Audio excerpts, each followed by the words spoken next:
Welcome to the Nonprofit Digital Success Podcast, brought to you by wowdigital.com, your best place for nonprofit websites and design, now including fractional CMO support. Are your website visitors feeling overwhelmed instead of inspired to take action? Russell Van Brocklen shares how simplifying your messaging can make your content more accessible, more impactful, and more effective. So stay tuned and let's turn clarity into conversations.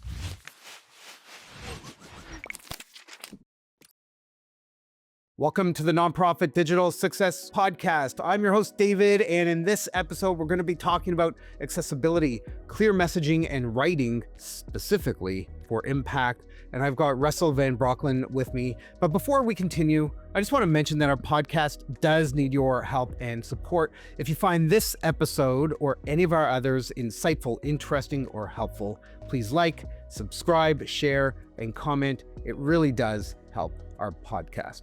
Russell Van Brocklen is a dyslexia researcher and educator who created the writing method, a brain-based approach that helped dyslexic students achieve rapid gains in writing and literacy. Russell, thank you so much for joining us today on the episode and in the show. Thanks for having me. I guess let's jump right in. How do you get started in what you do? I was never supposed to be doing this with my life. I was supposed to be a bureaucrat for the state government. It was the late 90s. I wanted to know how laws were created, not some class I wanted to know, so I signed up for the New York State Assembly internship program, but I showed up with a neuropsych evaluation showing at the first grade reading and writing level, so I couldn't do the internship as it was designed. The speaker's office accommodated the living daylights out of me. Complete just immersion, everything possible they did. They sent back a recommendation of 15 credits of A- to the State University of New York Center at Buffalo Political Science Department. They looked at the massive accommodations, says, we don't like these, so we're lowering your grade to 15 credits of F. They flunked me because of the accommodations the speaker's office came up with. So at that point, I went to my professors and I said, where can I go to force myself to learn to read and write in grad school? They said, well, based on your history, it's easy. Law school, where you learn to read and write more than anybody. So second day of contracts, I was called on by the professor, and what they do is they use the Socratic method. You don't know the answer, which nobody does the first week. They embarrass you publicly until you eventually adapt.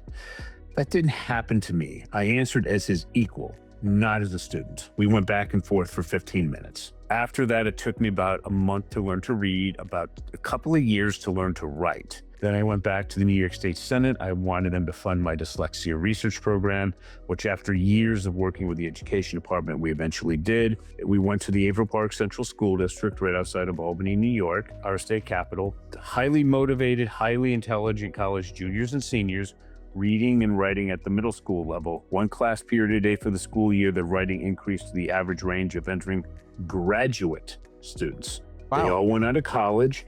They all graduated, GPAs of 2.5 to 3.6. We were under $900 per cost per kid. Compared to the best dyslexic college at the time, we were 3x as successful for less than 1% of the cost. They were over $100,000, we were under $1,000. And that's how I got started. That's amazing. Such an inspiring story. I'm sure there's plenty of people that listen to this episode that are somewhere in that neurodivergent audience space, right? It's, I think, a lot more common. And nowadays, I think a lot more people are openly talking about it and seeking help. And there's lots of people out there, lots of organizations, businesses, individuals that have guidance and can help. Yes. But one thing that I've learned from that is how to apply that process. What I do now is the professors from colleges around the world wanted a book called The Craft of Research. It's basically how to do your doctoral dissertation. It's based on context, get everybody on the same page, coming up with a unique problem statement and a solution.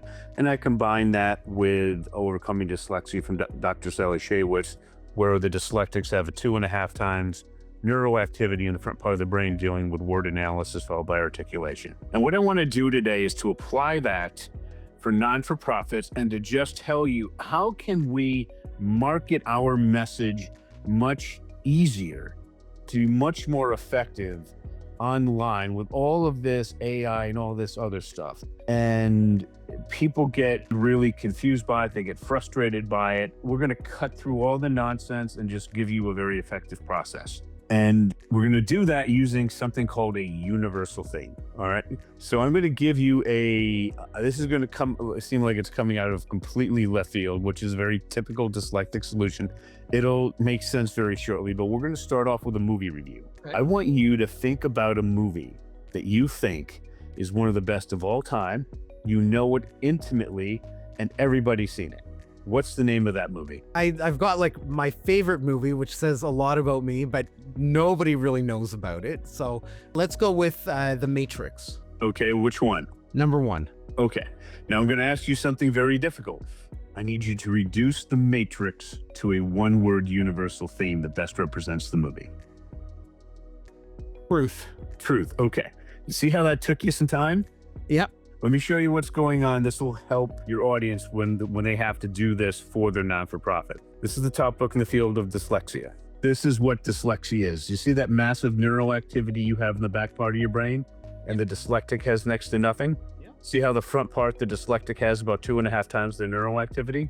Yeah. Coming up with what that universal theme is something dyslexics are just naturally much more gifted at, because that's the part of our brain that's 2.5 times overactive. So what I would like to advise your not-for-profit listeners are, if you're having issues with this, see if you have an employee that you trust. You have to trust them, who's dyslexic, ADD, or ADHD, and have them help you. You will find out that they're really good at this process. Okay. So you said truth. Now, if we're going to write our movie review, what we would do is we'd go to the major actors that you think are important, and you ask, how do they do with the universal theme of truth? How did the director do? How did the screenwriter do? You write up your review. People would decide if they want to see it or not. If they decide they want to see it, they will actually learn something that's helpful, because now they know who to look for and for what. Okay. You have enhanced their experience. You haven't destroyed it by saying this happened, and this happened. Does that make sense? Right. Absolutely. Okay. Yeah. So then next, what we would do is, now that we looked at the benefit of that, we now have to look at the problem. The problem with truth is it's such a broad brush. Communicating that method back, in the 1990s, it's not a problem, because we would have the big papers, we'd have, the big TV stations, radio stations, and we'd just blast it to everybody. But nowadays we have to get much more focused, laser focus. You see the problem? So now, question is, how do we go from a broad brush to something much more specific? So I'm going to traumatize your audience for a moment, for some of them. It's only a moment. We're going to go back to high school English into Shakespeare. Okay. All right, everybody. Just for a moment. Don't panic. Don't freak out. All right, here we go. Let's go back in time. Let's go back to high school Shakespeare. Some people love it. Some people freak. All right. Why am I doing that? Because I want you to, because in the English language and communication, Shakespeare is generally considered the absolute top person as far as effectiveness. So let's look at any play that he's ever written that you did in high school. You have a hero. The hero wants to do something based on one or more universal themes. Then there's an ultimate villain, a character, a concept, a universal theme or themes, some combination there too, that tries to prevent the hero from accomplishing their goal. They have a conflict in Act 1. It goes crazy, escalates in Act 2, resolves in Act 3. Sound familiar? Yep. So let's simplify that. And we're going to add word analysis followed by articulation from the front part of the brain of the dyslexic to make this drastically more effective. So what I'm about to explain to people, this is my explanations for adults, not kids. They do this manually. You don't, because you've been through your education and now we're out there in the real world and AI can actually help us. All right. I'm just going to assume people are using ChatGPT. If you are using that, spend the $20 a month to really get the most out of this. Currently, that's 5.5. You want to not ever do instant, put it on thinking, but not only thinking, on the right side, click on it and go to extended thinking. This is what I used to spend $200 a month for them on for the pro model. Now I just spent $20 a month on this and I'm getting better results from what I got last summer. So what you're going to want to do is, first of all, you're going to have to figure out, as your organization, you're the hero. Now you need to tell ChatGPT to work with it to write as many paragraphs as possible, and I'm talking 20 plus paragraphs, on what it is that you want to do. What's your mission? What are you trying to, not only just you can start off with your mission, but afterwards to come back and try this for specific projects. Okay, but let's just start off with what your mission is. Write out as many paragraphs as you can. I would prefer over 20. Remember, the AI is doing this, so you're just guiding it. Doesn't take that much work. Then for each sentence, you're going to tell the AI, pick out the most important word per sentence and to create custom definitions for each one. And then based on, that's most important word for each sentence in each paragraph. Then you want to tell it, based on what the hero wants to do, what are the top 10? Or if you really want to go longer, what are the top 20 most important words with their custom definitions? Then you, as the human, have to decide what that most important word is that best represents what your charity is trying to do. And then you're going to run into the same problem that you came up with truth with the matrix. It's a broad brush. So then what you're going to do is you're going to tell the artificial intelligence to get you 100 synonyms with custom definitions. Then you have it listed. This is where using extended thinking is important, because you're going to get much better results if you do that. And list them all out, then ask it to, again, find the top 10 or 20 of those synonyms that best represents what your organization is trying to do. Then you as the human have to make that decision. Does the specific word, because we need to get something much more specific. When you're trying to find one that matches what's in your head, this is not a committee. This will not work in committee. This is the one person that you're trusting to do this. Usually it's the director, okay? And then you pick out the best word. Does that match what's in your head? It's never going to be perfect. Is it clear enough? If not, tell it to make 100 synonyms of that one with custom definitions. What are the top 10 or 20 again? You pick and keep doing that until you get something you really like. Now, I've had people say they've done this 6-7 times until they were happy. With AI, they were done usually in less than an hour. It's worth the time. Now that you have that specific word, can you see we can now use that as a lens to go ahead and to try it to get your message? So what we would do is then say, what is it that we're trying to do? Let's say it's our big picture, what we're trying to communicate. All right, use that lens, that word as a lens to say, tell the AI, this is the lens, this is the word that best represents what's in my head. We want to come up with what is the best message for our overall organization, and it'll come up with things. Now, at this point, people think, wow, this is great, we're done. But you can do so much better. I want you to now think of using this lens as a concept to create different concepts for your message. So then I would ask the AI to go through and say, let's use that. What are the different concepts that we can come up with? Give me a list of maybe 5 or 10, about a sentence or 2 per one. And then you want to narrow it down to about 3. And then keep doing that and use those concepts to refine when you say, here's what I want you to use this universal theme as a lens. And here are 3 concepts I want you to put through. Now tell me what our message should be. It is far clearer. And then you want to do that for all your campaigns. And that'll get you a very good rough draft. And you need to understand AI never gets things done perfectly. It gets you a very good draft. You then want to bring that draft back to your people for a brainstorming session to rip it apart, rewrite it, make sure it's yours, but it gets you over that creative hump to have something to speak to directly.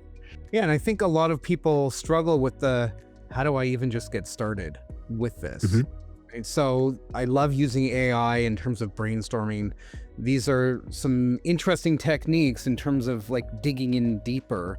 One of the things that I like to do when I'm on a call with a potential client is to keep asking them why. Like, why is this what you're looking for? Why, right? And just like, let's get deeper and deeper and get into the real cause, the real thing that's at the start of all of it, right? And then we can go from there. And this sounds like a similar kind of idea and approach to it, and really understanding, okay, how can we extrapolate insight and get support through the AI platforms? And if anybody wants to try this in ChatGPT and then try it in Claude, I would encourage you to do that as well. Claude, we started using Claude back in February from ChatGPT for some of the stuff that we're doing.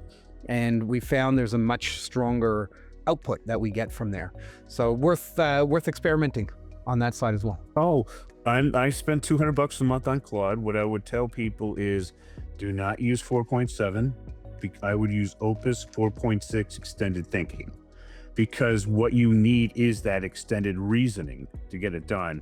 And this adaptive reasoning is horrible. All right. So either way, so what the whole purpose of this is to do is to come up with some ideas that they can turn into, that they can debate amongst themselves. So then when they come to you, they're much more prepared and you can be far more effective as a consultant. I do that all the time. I have a web coach I meet twice a week for an hour a week. I do stuff like this all the time. And when I show up, I say, okay, here's the issues. Here's what it is. What do you think we should do with this, that, and the next thing? And I'm getting so much more valuable out of this because I've went through this process. Yeah, so definitely encourage everybody listening to give this a try.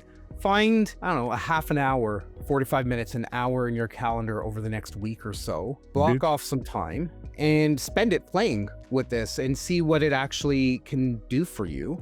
So that way you can improve what you're working on and get better at what you're doing. Pause for a quick moment. If you're listening to this and thinking, we know our nonprofit could be doing more online, we're just not sure where to start. That's exactly what we help with at WOW Digital. We work with nonprofits to improve their website's digital strategy and donor experience so they can raise more and create more impact. And the first step is to book your free strategy call with us. Just visit wowdigital.com/consult to get started. You're going to walk away with clarity, practical next steps, and real ideas that you can use right away.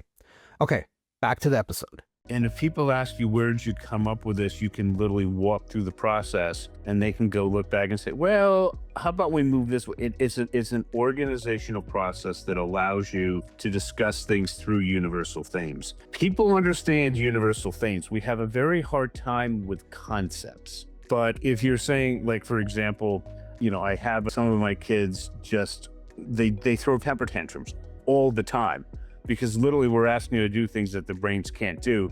And then I explain through the parents what the universal theme is of of what they're interested in, how to do it. And they immediately get it. But sometimes the kids are just lazy and they don't want to do anything. So I always have the parents, when we're doing sentences, tell me 10 things the kid really likes and 10 things they don't like.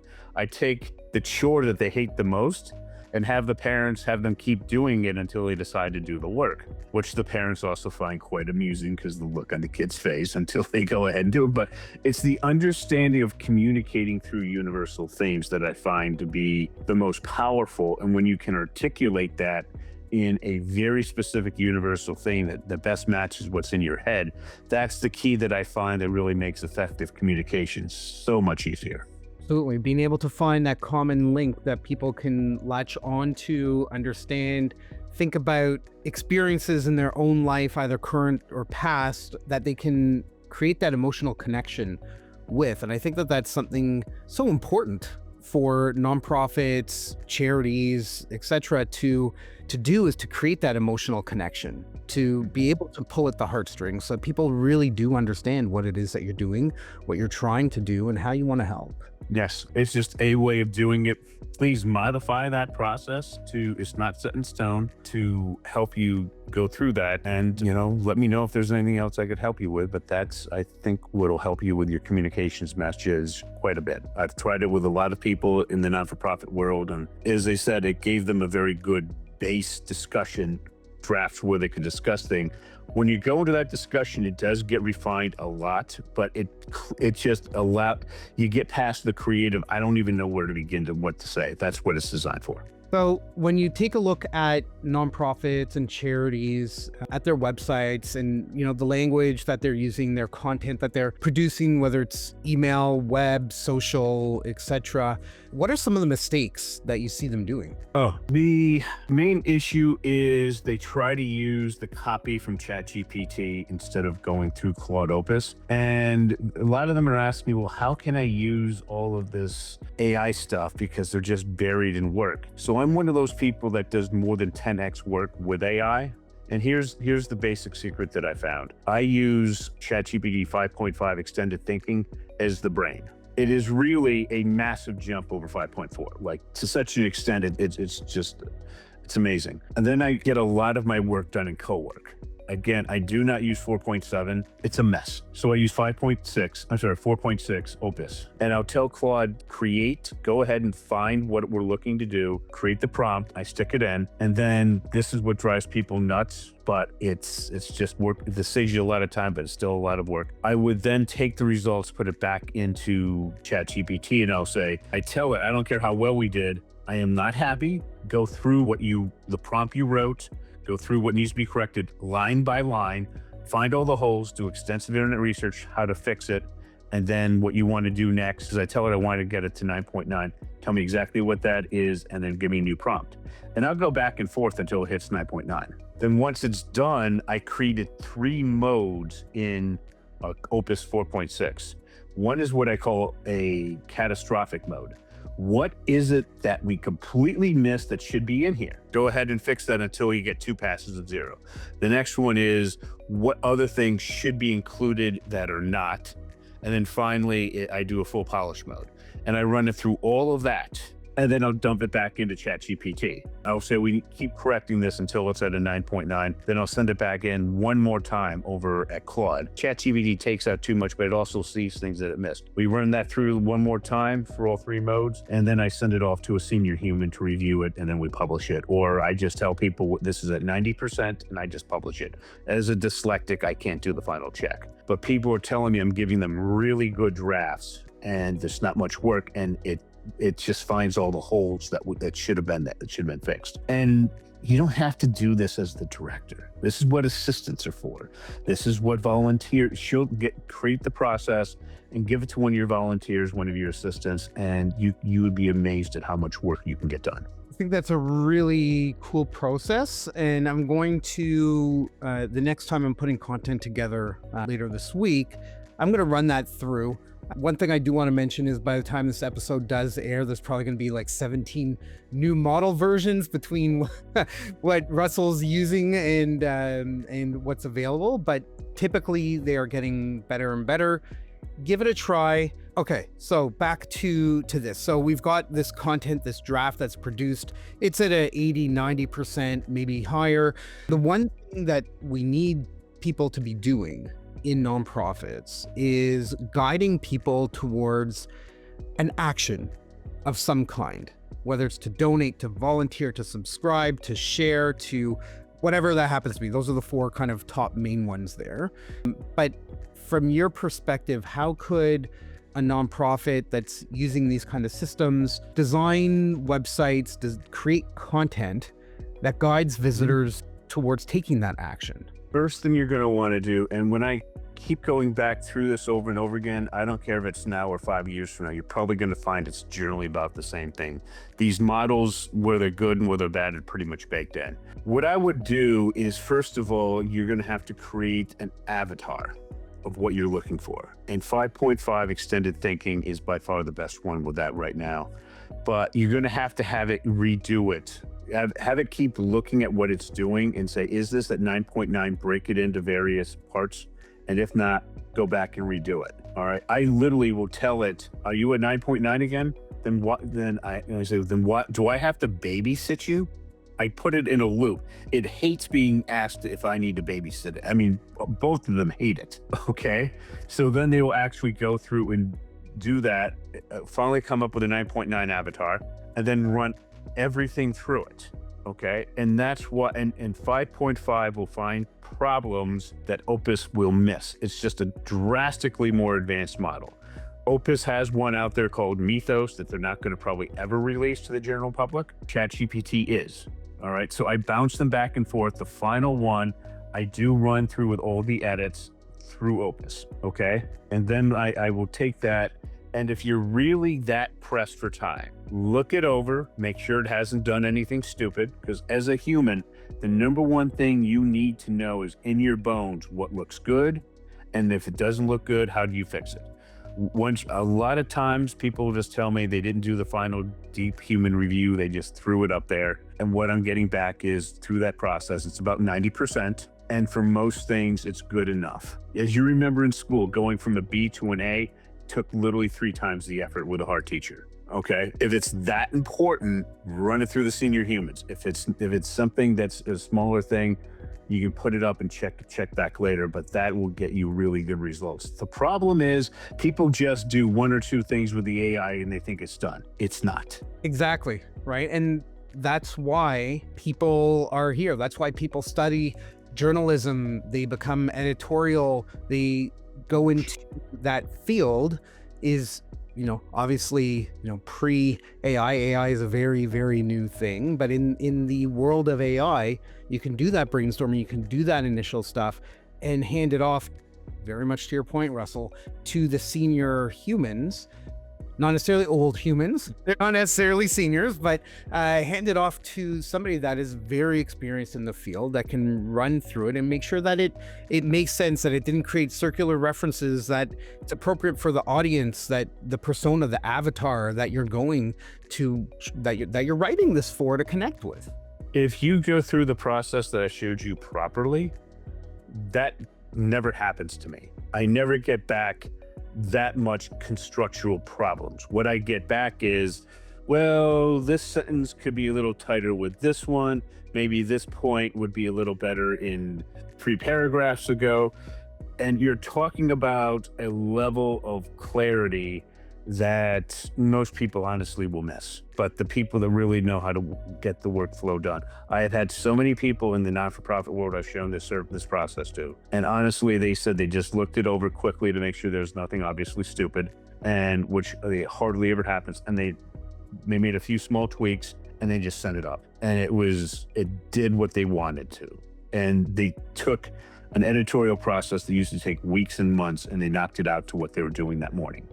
Okay, but the editorial process of constantly going back and forth, when you have to have a prompt written, have ChatGPT 5.5 extended thinking actually write the prompt for you. Okay, and then when the results aren't what you're looking for, tell it to go back, look through everything line by line, find all the holds, and then write a new prompt, and then do it. And I have to do that time and time again until it's what I'm looking for. And people are like, "This is annoying." I said, "Yes." But if you had a human technical experts do that, instead of you knocking it out something good this morning, they're going to spend a week on it. It seems that even with all these AI tools, it's not making the workday easier. It's making it more stressful because every time I turn around, I'm doing 3 things at one point during those sections of the days, and I don't have a chance to breathe. And I'm just getting so much more work done. That's what's coming up. So one of the other things you need to understand is you need to take time to breathe, because this thing it's always there. It's always demanding. It's always the next thing. And I see people putting in 14-hour days, and there's only so long us as humans can deal with that. Absolutely. So one last question that I have for you here is, what would be a common misconception about dyslexia or accessibility that nonprofits, from your perspective, are getting maybe totally wrong? Okay, if you want to deal with dyslexia, what we need to, again, very quickly, those are the dyslexic brains. My brain is the exactly opposite of yours. So the first thing, if you want to have anything to deal with dyslexics or ADD or ADHD, is you have to find out what the individual speciality is, their area of extreme interest and ability. And you need to stay in that space. You step out, our interest drops to almost nothing. Number 2 is, I'm going to give you 2 assignments that happen in high school that causes the dyslexic just to want to hide under their desk. Okay, so when you're communicating with a dyslexic, what you need to understand, if you ask them in their speciality, in their area of extreme interest and ability, do they have ideas flying around their head at light speed but with little to no organization? They're going to say yes. So I want you to understand that we're in a constant state where our brain is on turbocharge and the organization is non-existent. So how do we deal with dyslexics in the neurodiverse community? If you ask a dyslexic in high school, for example, what effect did Martin Luther King's famous "I Have a Dream" speech have on the American Civil Rights Movement of the 1960s? Big picture, eventually getting the details. For 80+% of the population, that's perfect, because that's how the brains work. Dyslexics are opposite. We're like trying to grab fog. It's horrible. We can't do anything. We have to switch that around. We have to ask a very specific question out to the general. What personally compelled Martin Luther King to want to give his famous speech? We know exactly where to go, what to do, and then the dyslexic then with that answer comes up with a question, which gives us an answer, which gives us a question, which gives us an answer. That forces our brain to organize itself by using writing as a measurable output. But for a non-for-profit, I want you to think about what this does.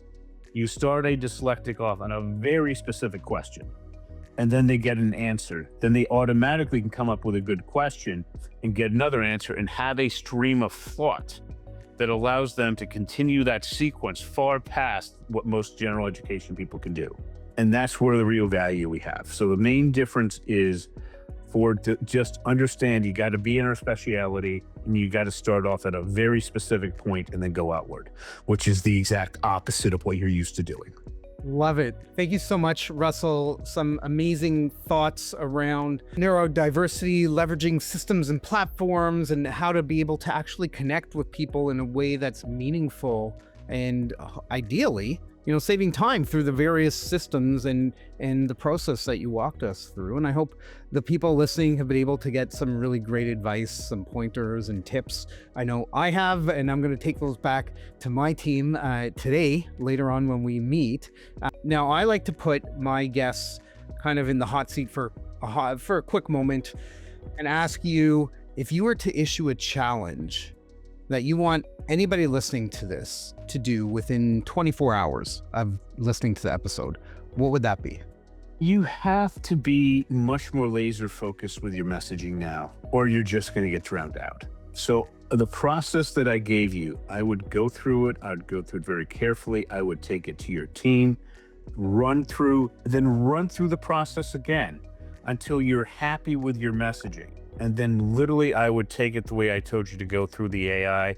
Yes, you're going to have to spend $20 a month on OpenAI and on ChatGPT. I'm currently spending $200 a month on Claude because that's how much I use it. All right. And then go back and forth to get it up there, make things, just use it to become drastically more productive, but then realize, take some breaks. If you're doing 5x the workload you used to do, which can happen with this, it's okay to take an hour or two off. You're doing so much more. Take a chance to breathe. Otherwise, you can't keep this pace up long term. Love that. And you do have an offer, right? You've got a basic sentence builder mini course. Why don't you tell us about that? Well, what we do is the biggest problems parents have is their kids are writing a bunch of randomly placed misspelled words. So we have a learning course up on a platform called School, SKOOL.com. Just type in dyslexia classes and you'll find us. And we work with parents. Our teacher, her name is Angela. She's a certified elementary school teacher in the state of Texas. And she walked her son August through this process. And it's how far we go. Our most advanced student right now is Grayson. He wants to get his PhD in, then work for NASA to literally terraform Mars. So we're working with him to teach, his parents are teaching him to start off with advanced body paragraphs. We're teaching him then how to submit an article for publication for peer review, that entire process. Grayson's not dyslexic in the least. He's in the 99th percentile for math and science, and he's a little bit on the young side. He's 10. That is outstanding. So we take students all the way through for basic sentences, all the way through for submission of an article for peer review, which is something you normally do when you've finished your dissertation after a doctoral program. Yeah. And why can Grayson do that at 10? Well, he's just that bright. I'm not doing the teaching. We train parents to teach their kids because otherwise the tutoring bills get to be, it gets up there with your mortgage payment. It gets ridiculous. So we try to keep it at a monthly cost everybody can afford. We just work with parents that way, and it works out best for everybody. That's amazing. If anybody wants to get in touch with you, Russell, what do they need to do? Best thing to do is just go to school, SKOOL.com, and then just click on, and then just communicate with us through there. Just type in dyslexia classes and you'll find us. Amazing. Russell, thank you again so much for joining. It's been great having you here on the Nonprofit Digital Success Podcast. To everybody listening, if you want the transcript, the links, resources, we'll have a link to the school page that Russell was just talking about. Just head over to our podcast page at nonprofitdigitalsuccess.com. Click on this episode for all of the details. And until next time, keep on being successful.